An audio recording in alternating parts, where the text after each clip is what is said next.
Legal's Mate. One of the most satisfying checkmates, and it starts with e4. Your opponent mirrors you with e5. Knight f3, knight c6, bishop c4, d6, knight c3. 7 completely normal moves. Nothing suspicious so far. Your opponent plays bishop g4, pinning your knight to your queen. Annoying, but fine. You nudge it away with h3. They don't budge. Bishop h5, keeping the pin alive. And here's where everything changes. You play an unexpected move. Knight takes e5. Your knight is sitting in the middle of the board completely undefended, and your queen is still pinned. They look at the board, see your queen just sitting there for the taking, and they grab it. Obviously, who wouldn't? But then you play bishop f7. Check. The king has nowhere to go except e7. And then you play knight d5, another check. The king looks around for an escape square. There isn't one. 2 knights and a bishop have just delivered checkmate. That's Legal's Mate, ICBM. The name stands for Intercontinental Ballistic Missile. By the end of this, you'll understand exactly why. You open with knight f3. Your opponent plays d5. You push e4, challenging the center. They take the pawn and your knight is under attack. Instead of retreating, you push it all the way to g5, now eyeing their pawn on e4. They defend with knight f6. You press again with d3. They figure the pawn isn't worth defending and just trade it off. You recapture with your bishop, and now something subtle has happened. 2 very active pieces are pointed at their kingside, and there's an open d-file sitting right in the middle of the board just waiting to be used.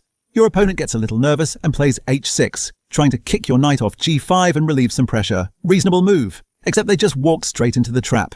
You play knight takes f7. You're sacrificing your knight, just throwing it into their position and offering it up. They take it without hesitating. It's a free piece. But then you play bishop g6. Check. The king has to take it. And now your queen has a completely open diagonal running from one side of the board to the other, pointed directly at their queen with nothing in the way. You slide your queen across the entire board in one move and pick up their queen like it was always yours to take. Fried liver attack. This one starts as the Italian game. e4, e5, knight f3, knight c6, bishop c4. Most players at this point will develop their bishop to c5 and the game continues normally. But some players, especially at lower ratings, will play knight f6 instead. The problem is, if you don't know what you're doing as black, this move can get you into serious trouble. You play knight g5. Now you have 2 pieces pointing directly at the f7 pawn, and black has a big decision to make. Their only real option is d5, blocking your bishop. You take the pawn. An experienced player here would play knight a5, stepping out of the mess and entering a well-known theoretical line. But a lot of players will naturally recapture with their knight, assuming you're just making a trade. And that's where things get interesting.